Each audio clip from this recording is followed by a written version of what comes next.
Hello hi everyone అండి. మారుతి సాహిత్య channel ప్రేక్షకులకు స్వాగతం సుస్వాగతం అండి. అంతా బాగున్నారండి? మేమంతా బాగున్నామండి. ఈరోజు మన మారుతి సాహిత్య ఛానల్లో ఎద్దనపూడి సులోచనారాణి గారు రచించినటువంటి అనురాగ గంగ నావెల్లో ఈరోజు ఎపిసోడ్కు వెళ్దామండి. ఈరోజు ఎపిసోడ్కు వెళ్ళే ముందు నిన్నటి ఎపిసోడ్లో ఏం జరిగిందో విందామండి. అయితే నిన్న మహీధర్ రావు గారు కామేశ్వరరావును చెప్తూ ఇట్లా మీకు ఇల్లుది మనం పనిచేసే దగ్గరలోనే 5 నిమిషాల దారిలో ఉండేట్టుగా ఇల్లు తీసుకున్నాము, ఆ ఇంటికి మీరు షిఫ్ట్ అయితే మీరు రావడం పోవడం ఈజీగా ఉంటుంది అని చెప్పడం. ఆమె జగదమ్మ కూడా ఎందుకు అన్నయ్య గారు అద్దెదండగా అవన్నీ ఎందుకు అని అనడం, అట్లా ఏం లేదమ్మా ఎవరి స్వతంత్రం వాళ్ళకు ఉండాలి అని మహీధర్ రావు గారు చెప్పడం. మహీధర్ రావు గారు తీసుకున్నటువంటి నిర్ణయం ప్రీతికి నచ్చడం. జగదంబ రుసరుసలాడుకుంటూ ఆ ఇంటికి వెళ్ళడం, నీవు వస్తేనే మా వసంత నీ దగ్గరికి వస్తుందని జగదంబ గారు చెప్పడం. కొడుకును కోడలు ఇద్దరు జగదంబను తొందరపెట్టి తీసుకొని వెళ్ళడం ఇంతవరకు జరిగింది. అయితే పెళ్ళై నెల రోజుల టైంలోనే ప్రీతిను మహీధర్ రావు గారు ఇద్దరు కూడా వసంత జీవితం అనేది వాళ్ళతోటి సుఖప్రదంగా ఉండదని వాళ్ళు గమనించడం జరిగింది. పెళ్లి చేసి ఒక తప్పు చేసినట్టే అని వాళ్ళ ఆలోచనకు రావడం జరిగింది నిన్నటి ఎపిసోడ్ వరకు. ఈరోజు ఎపిసోడ్లో ఏం జరగబోతుందో చూద్దామండి. ప్రీతి డ్రాయింగ్ రూమ్లో ఫ్లవర్ వేస్లు పూలు అమరుస్తుంది. ఇంటి పనులన్నీ నౌకర్లు చూసినా ఇలాంటి చిన్న చిన్న అలంకరణలు తనే స్వయంగా చేయడం ప్రీతికి చాలా ఇష్టం. ఇంతలో అడుగుల శబ్దం వినిపించింది. ప్రీతి తలెత్తి చూసింది. ఎదురుగా బట్టల తలతో నల్లగా పొట్టిగా కుదించిన ధాన్యపు బస్తాలా ఉన్న ఒక వ్యక్తి లోపలికి వస్తూ కనిపించాడు. అతను ప్రీతిని చూసి క్షణం సేపు ఆగాడు. ఎవరు కావాలి అంది. తండ్రి కోసం పలు రకాల మనుషులు వస్తుండటము తను చూస్తుండడం అలవాటే ప్రీతికి. శరత్చంద్ర ఉన్నాడా? సన్నటి కంఠంతో అడిగాడు. అతను మనిషి మొరటుగా లావుగా ఉన్నాడు. కంఠమేమో సన్నగా ఉంది. ఆ శరీరానికి ఆ కంఠానికి అతకనట్టుగా ఉంది. ఉన్నారు, ఒకసారి పిలవండి. అడగడంలో మన్నన లేదు, అధికారం ఉంది. ప్రీతి ఆ గదిలో నుంచి వచ్చే ముందు ఒక్కసారి అతన్ని నఖశిఖ పర్యంతం చిరాకుగా చూసింది. మనం ఇంతకుముందు ఎపిసోడ్లో కూడా ఈ పదం వచ్చింది కదండి. నఖశిఖ పర్యంతం అంటే కాలిగోళ్ళ నుంచి తల వరకు ఆపాదమస్తకం పరిశీలనగా చూడడం, అంటే మనిషిని మొత్తం కింది నుండి కాలిగోరు నుండి అంటే మనిషిని పూర్తిగా చూడడం అన్నమాట. కింది నుండి పై వరకు నఖశిఖ పర్యంతం కాలిగోళ్ళ నుండి తల వరకు ఆపాదమస్తకం చూసింది. అడగటం ప్రీతికి అక్కడి నుంచి చిరాకు. అతని నఖశిఖ పర్యంతం అంటే ఏంటి అసలు వింతగా మాట్లాడుతున్నాడు. ఎవరైనా మనకు ఏదైనా తేడాగా మాట్లాడినట్టయితే మనం మామూలుగా మొదలు మాట్లాడుతుంటాం, ఏదైనా తేడాగా మాట్లాడిన వాళ్ళ మీద స్పెషల్గా కాన్సన్ట్రేషన్ చేసి చూస్తాం కదండి. అట్లా ఆయన మాట తీరు ప్రీతికి నచ్చకపోయేసరికి నఖశిఖ పర్యంతం మస్తకం పాదం నుండి మస్తకం తల వరకు ఒకసారి ఎట్లా సంతోషంగా కాదు చికాకుగా చూసింది. ప్రీతి అక్కడి నుంచి బయటికి వచ్చేసరికి పైన మెట్ల మీద నుంచి దిగి వస్తూ హనుమయ్య కనిపించాడు. హనుమయ్య చేతిలో ఒక ఏలుక ఉంది.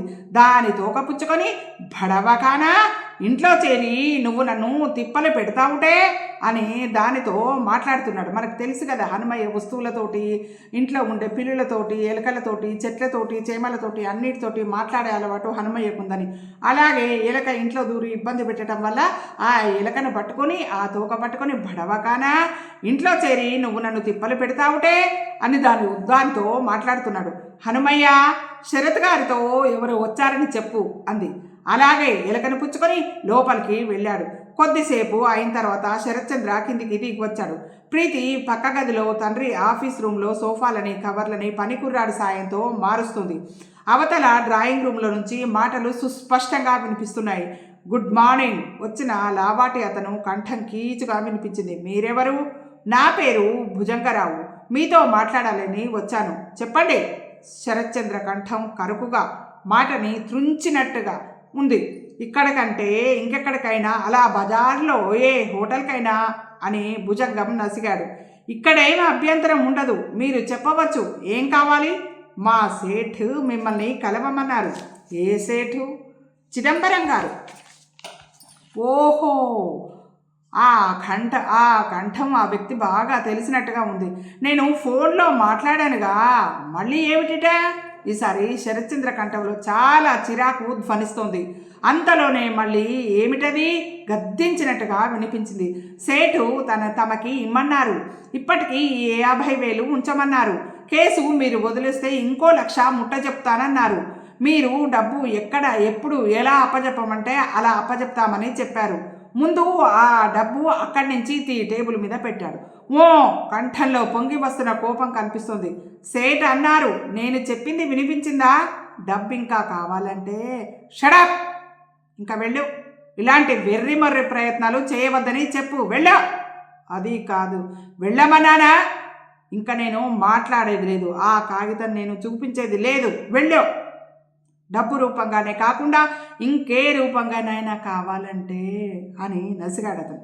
గెట్ అవుట్, సహనం కోల్పోయినట్టుగా బిగ్గరగా అన్నాడు. మాటలు మీరకండి, తర్వాత పశ్చాత్తాపడవలసి వస్తుంది, అంటే తిరిగి ఆలోచించుకోవాల్సి వస్తుంది, బాధపడవలసి వస్తుంది. మీలాంటి వాళ్ళని చాలామందిని చూశాం.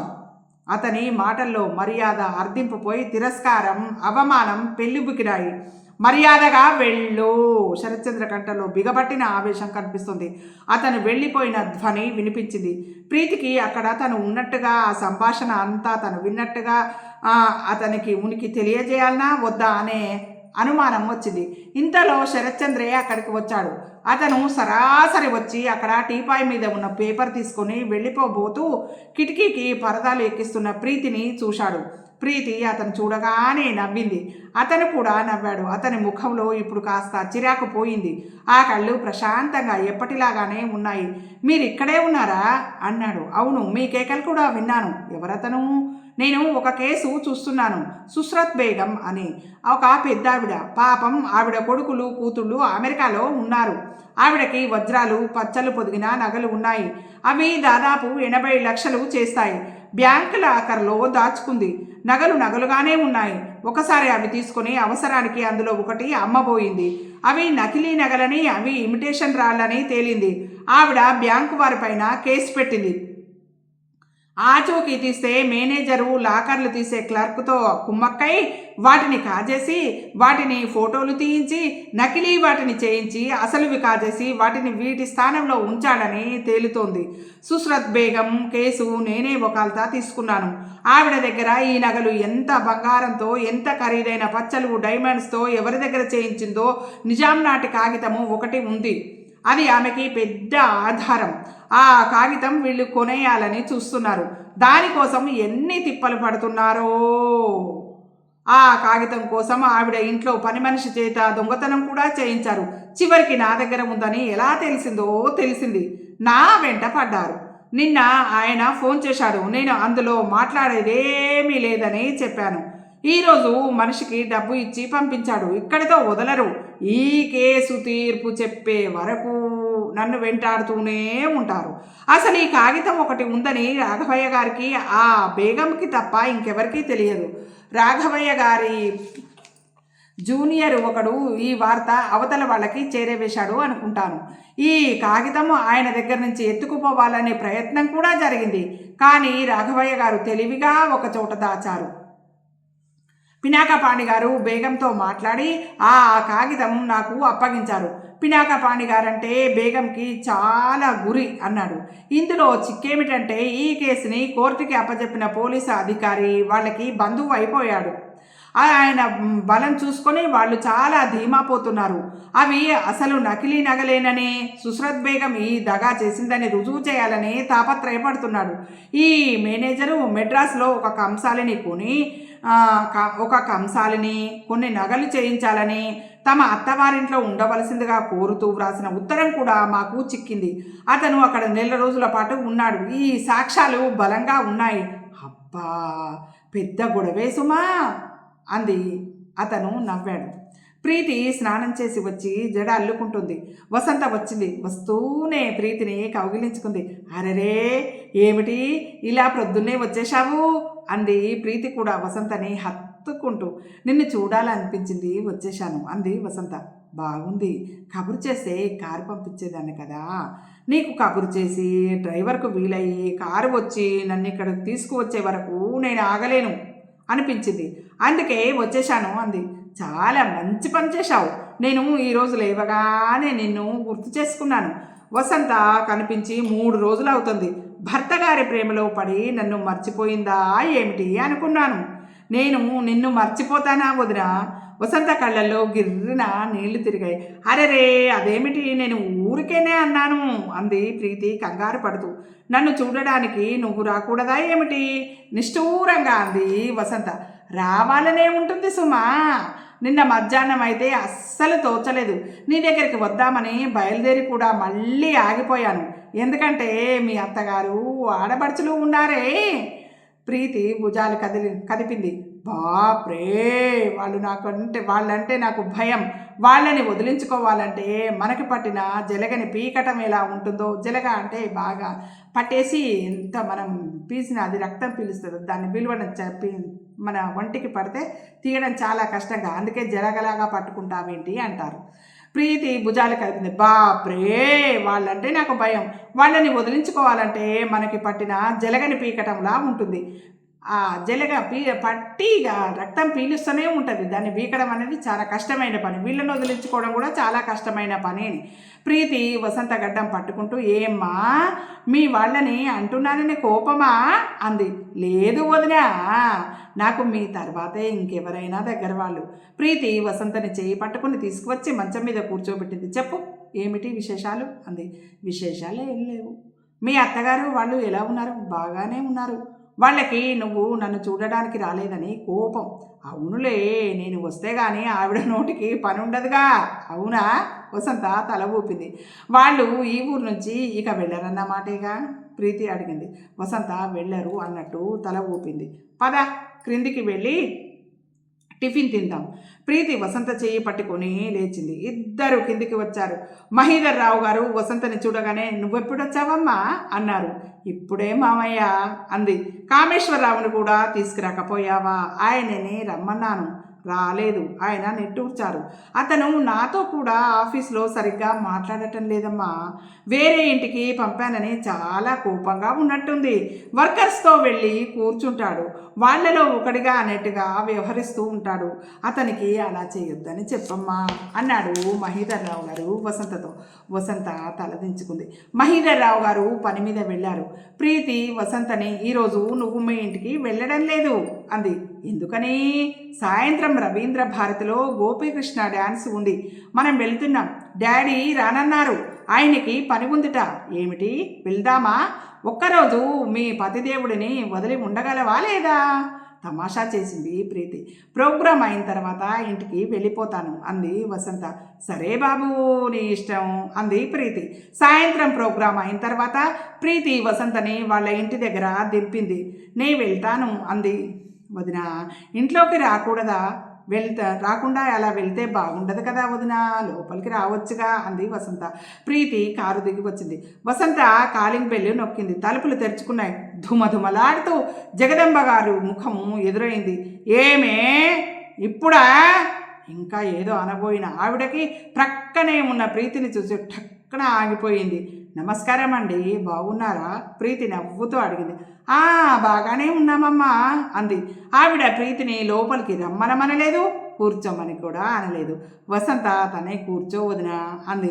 వెళ్తాను వసు, ఇంకోసారి వస్తానుగా. వెళ్తా మరి.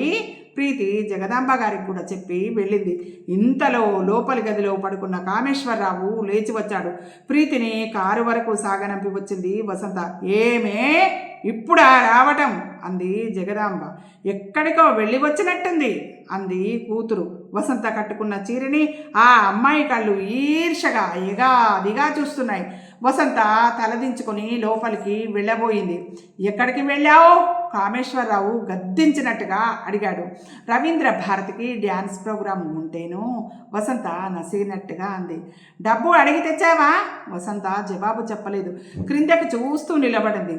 నిన్నే మాట్లాడవే? కామేశ్వరరావు రెట్టించాడు. అడగలేదు. ఎందుకనే అడగలేదు? అతని కంఠంలో కోపం పుస్సుమంది. వసంత మాట్లాడలేదు. ఎందుకు అడుగుతుందిరా?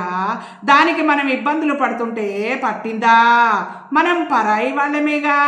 అది అడగదని నాకు ముందే తెలుసు. అసలు డబ్బు కావాలని అడిగిందో లేదో ముందు అడుగు. జగదాంబ అంది. ఏమే అడిగావా? అడగలేదు అన్నట్టు తల ఊపింది. చూశావా, ఇప్పుడైనా నా మాట నమ్ముతావా? ఇది చాలా నంగనాచిరా. వెళ్ళిందేమో డబ్బు అడగటం కోసం, తిరిగిందేమో డ్యాన్స్ ప్రోగ్రాం చూడటం. ఇక్కడ మనం ఎదురు చూస్తున్నాము అన్నది దానికేమైనా ఉందట్రా? నువ్వు డబ్బు ఎందుకు అడగలేదు? కామేశ్వరరావు వసంతని ఈడ్చికొట్టాడు. పైనుంచి షికార్లు కొట్టి వస్తావా? నువ్వు వెళ్ళిన పని గుర్తు లేదన్న మాటలతో పాటు వేగంగా వసంత చెంపల మీద, వీపు మీద బలంగా టపీ టపీమని దెబ్బలు పడుతున్నాయి. వసంత తూలి పక్కకు పడి గోడని ఆనుకుని నిలబడింది. ఆ అమాయకమైన కళ్ళు భయంగా అతని వైపు చూస్తున్నాయి. కామేశ్వరరావు వెళ్ళి బెల్ట్ పట్టుకుని వచ్చాడు. అది చూస్తూనే వసంత వేటగాడిని చూసిన లేడిలా గజగజలాడింది. ఆ చేతులు అడ్డం పెట్టుకోపోయింది. అప్పటికే ఎడా పెడా ఒంటి నిండా దెబ్బలు పడ్డాయి వసంతకి. గోడకి బల్లిలా భయంతో అతుకుపోయిన వసంత నేల మీదకి జారిపోయింది. ఊరుకోరా, నువ్వొక మోటు మనిషివి. దెబ్బలు కొట్టడం పూర్తి అయిన తర్వాత జగదంబ వచ్చి బెల్ట్ లాక్కుంది. చూశారా అండి, కొట్టొద్దు అని మనసులో ఉంటే కొట్టడానికి ఉపక్రమించకంటే ముందే తన కొడుకును పక్కకు తీయొచ్చు. కొట్టేదండి అదేదో సినిమాలో ఉందిగా అనేవన్నీ అన్న తర్వాత తల్లి కొడుకోవచ్చు. వద్దు మామయ్య అంటే వద్దన్నయ్య అన్నట్టు ఈమెది కూడా అట్లా ఉందన్నట్టు. అట్లా ఊరుకోరా, నువ్వు ఒక మోటు మనిషివి. దెబ్బలు కొట్టడం పూర్తయిన తర్వాత జగదాంబ వచ్చి బెల్టు లాక్కుంది. ఈసారి ఎప్పుడైనా అలా చెప్పకుండా ఎక్కడికైనా వెళ్ళావంటే చంపేస్తా, జాగ్రత్త. కామేశ్వరరావు ఉరిమినట్టుగా అని అక్కడి నుంచి వెళ్ళాడు. వసంత లేవలేనట్టుగా దెబ్బలు తిన్న కుక్క పిల్లల అక్కడే ముడుచుకుపోయినట్టుగా వెక్కి ఏడవసాగింది. వసంతకి ఆ క్షణంలో ఒంటికి తగిలిన దెబ్బలే కాదు, వాళ్ళ పరుషమైన ప్రవర్తన, ఆ కొట్టడం అనే అనుభవంతో మనసు కూడా గాయపడింది.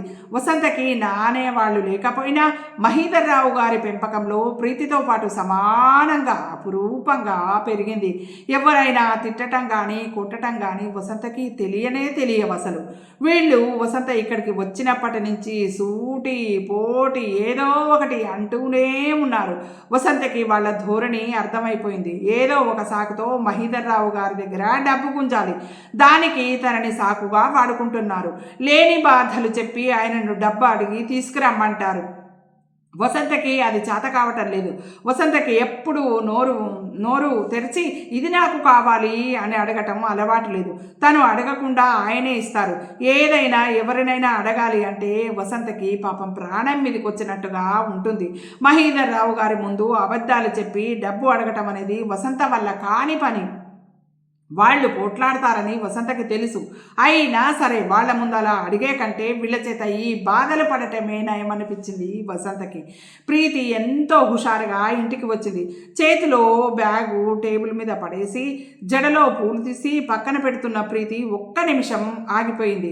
అక్కడ టేబుల్ మీద ఒక కవర్ కనిపించింది. ప్రీతి ఏమిటా అది అన్నట్టుగా వచ్చి అది తీసింది. కవరు తెరిచే ఉంది. అందులో 800 రూపాయల నోట్లు ఉన్నాయి. 800 రూపాయల నోట్లు ఉన్నాయి. ఆ డబ్బు చూడగానే ప్రీతి కనుబొమ్మలు ముడిపడినాయి. ఎక్కడివా ఈ డబ్బులు అనని. ఆ డబ్బుతో పాటు ఒక కాగితం కూడా ఉంది. అది శరత్చంద్ర వ్రాసింది. అందులో ఇలా వ్రాసి ఉంది: ప్రీతి, నేను ఈ ఊరు వచ్చిన తర్వాత నాకు వచ్చిన మొదటి సంపాదన ఇది. నేను ఇక్కడికి వచ్చినప్పటి నుంచి మీ ఇంట్లోనే ఉన్నాను. నేను ఉండటానికి తినటానికి నేను ₹1 ఖర్చు చెయ్యలేదు. నా ఈ మొదటి సంపాదన ఇక్కడ పెడుతున్నాను. నా యందు అభిమానం ఉంచి ఇది స్వీకరించవలసిందిగా అర్థిస్తున్నాను. ప్రీతి, ఈ డబ్బు ఏ కేసుకు వచ్చిందో తెలుసా? ఒక స్కూల్లో హెడ్ మాస్టరు పిల్లలకు మధ్యాహ్నం వేళ పెట్టాల్సిన భోజనం పెట్టకుండా ఆ డబ్బు కాజేస్తున్నాడని ఆ స్కూలు ప్యూను ఆయన మీద కేసు వేశాడు. మిగతా ఆయాలు ఫ్యూన్లు అంతా ఒత్తాసు వచ్చారు. నేను ఆ కేసు తీసుకున్నాను, వాదించాను, కేసు గెలిచాను. కొన్ని చిన్న కేసులు డబ్బు రాబడి తక్కువగా అనిపిస్తాయి, కానీ వాటిని గెలిచినప్పటి తృప్తి అనిర్వచనీయంగా ఉంటుంది. అలా నేను భావించే కేసులో ఇది ఒకటి. నేను గెలిచినందుకు వాళ్ళంతా కలిసి నాకు డబ్బు ఇవ్వటానికి వచ్చారు. నేను తీసుకోనని అన్నాను. ఎందుకంటే డబ్బు బాగా ఉన్న వాళ్ళ దగ్గర మేము డబ్బు ఎలాగో తీసుకుంటాము, ఇంత శాతం అంత శాతం అనే లెక్క ప్రకారం. ఇక్కడ వీళ్ళు డబ్బు లేని వాళ్ళైనా నిజాయితీ కోసం ధైర్యంగా నిలబడి పోరాడారు. అదే నాకు చాలా సంతోషం అనిపించింది. ఒక నిజాయితీ నిండిన పనిలో వారికి నేను తోడ్పడ్డాను అనే తృప్తి నాకు చెప్పలేని ఫీజుగా భావిస్తాను. కానీ వాళ్ళు వినలేదు. మీరు తీసుకొని తీరాలి అంటూ ఈ డబ్బు బలవంతంగా నాకు ఇచ్చి వెళ్ళారు. నేను తిరస్కరించడానికి అవకాశం లేకుండా చేశారు వాళ్ళు. పినాకపాణి గారి ప్రమేయం లేకుండా నేను నాకుగా తీసుకున్న కేసు ఇది. ఆయనకి ఇలాంటి చిన్న కేసులు తీసుకోవడం నచ్చదు. ఏ మనిషి అయినా ఏ వృత్తిలోనైనా తక్కువ శ్రమతో ఎక్కువ లాభం పొందాలి అనే వాదన ఆయనది. నేను రాబడి కంటే ఆ చేసే పనిలో మనకి ఎంత తృప్తి ఆనందం కలిగాయి అని నేను ఆలోచిస్తాను. ప్రీతి, ఈ డబ్బు పెట్టి మీకు ఏదైనా కొనివ్వాలని అనుకున్నాను. నిన్నంతా బజార్లన్నీ తిరిగాను, కానీ ఏది కొనబోయినా అది మీకు ఇవ్వతగిన బహుమతిగా నాకు అనిపించలేదు. అందుకే డబ్బుగానే మీకు ఇచ్చేస్తున్నాను. నా ఈ చనువుకు మీరు నన్ను మన్నించాలి. మీరు నన్ను వేరుగా అర్థం చేసుకోవద్దు. మీకు నేను చాలా రుణపడి ఉన్నాను. నా మీద మీరు కోపం తెచ్చుకోరనే చాలా ధైర్యంగా ఉన్నాను. శరత్చంద్ర. ప్రీతి ఆ ఉత్తరం తీసుకొచ్చి మంచం మీద కూర్చొని మరొకసారి చదువుకుంది. ఆ చిన్న ఉత్తరంలో అతని మనసు సుస్పష్టంగా కనిపిస్తుంది.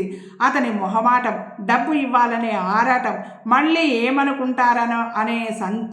ఏమనుకుంటారో అనే సంకోచం ప్రీతికి బాగా అర్థమైనాయి. ప్రీతి లేచి ఆ ఉత్తరాన్ని, డబ్బుని కవర్లో పెట్టి భద్రంగా తీసుకువెళ్ళి తన బీర్వాలో దాచుకుంది.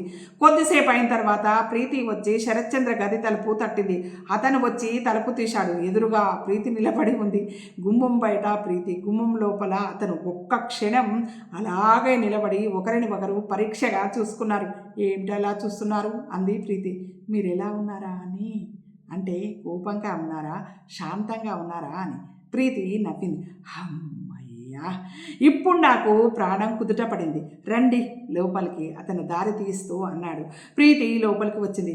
ఒక్క నిమిషం గది మధ్య అలాగే నిలబడింది. కూర్చోండి అన్నాడు అతను. ప్రీతి కూర్చోలేదు. అతను మౌనంగా చూస్తున్నాడు. ప్రీతి కాస్త ఆగి అంది. మీరిచ్చిన డబ్బుని నేను బీర్వాలో భద్రంగా దాచాను.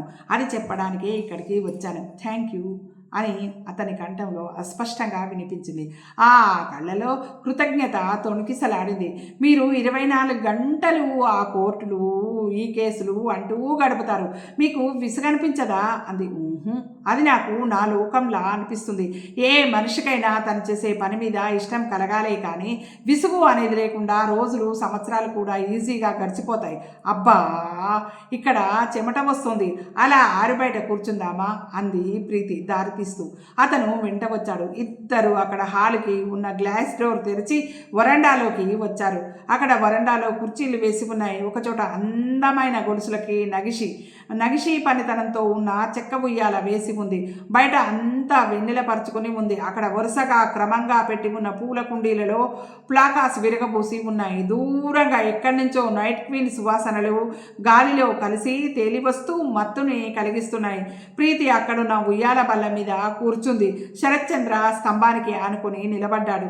మీరు అసలు లా చదవాలని ఎందుకు అనుకున్నారు అడిగింది ప్రీతి. ఎందుకు అలా అనుకున్నాను అని బాగా గుర్తు చేసుకున్నాడు.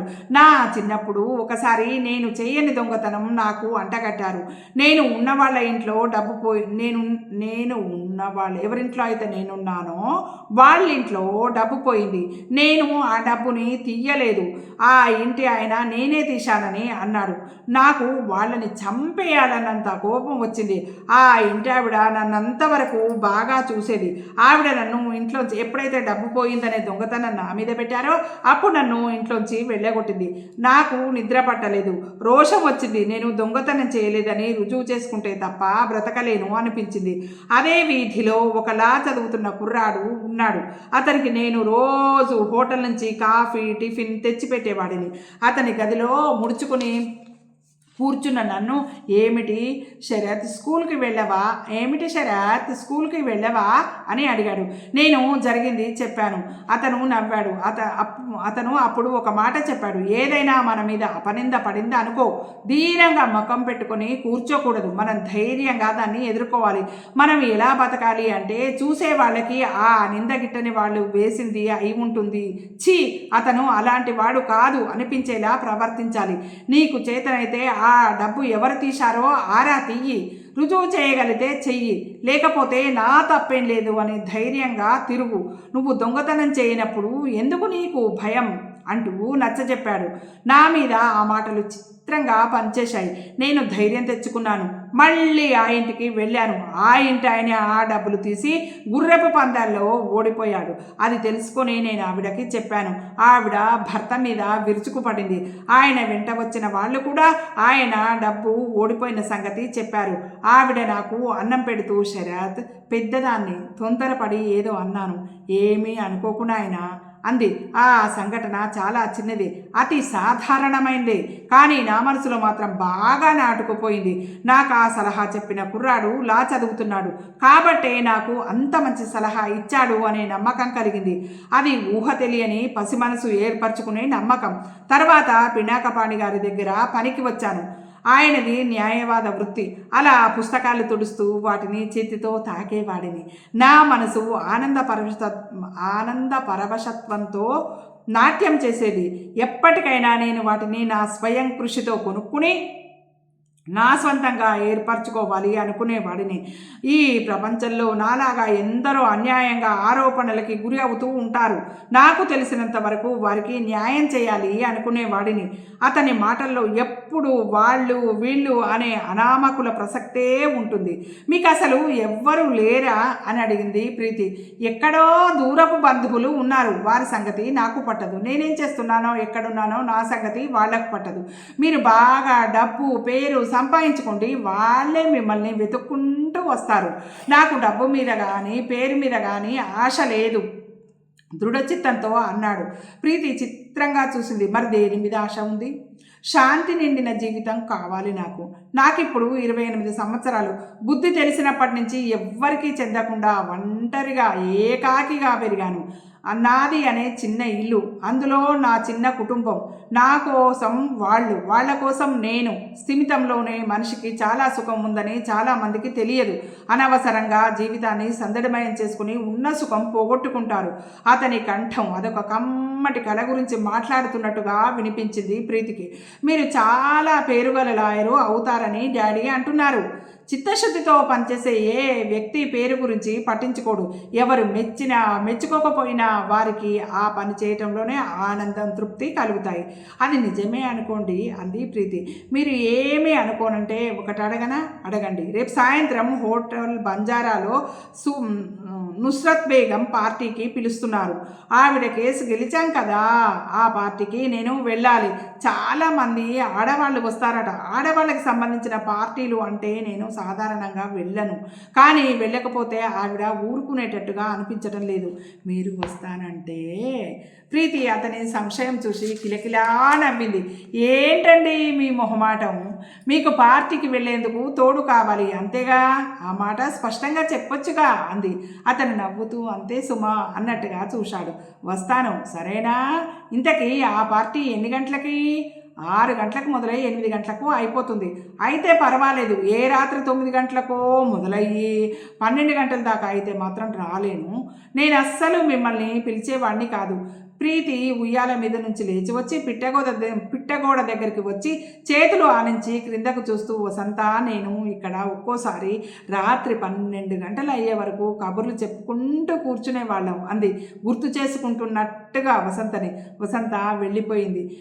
పెళ్లి చేసేటప్పుడు దాన్ని అలా విడిచి పంపించాల్సి వస్తుందని నేను కలలో కూడా అనుకోలేదు. అది కామేశ్వరరావు ఇక్కడే ఉంటారని, అది అంటే వసంత కామేశ్వరరావు ఇక్కడే ఉంటారని అనుకున్నాం. ఇప్పుడు అసలు పెళ్ళి ఎందుకు చేశామా వసంతకి అని మాకు అనిపిస్తుంది. కానీ వసంత భర్తతో సుఖంగా ఉందని గుర్తుకు వస్తే ఆ అమ్మాయి సుఖంగా ఉందని నేను అనుకోను అన్నాడు అతను.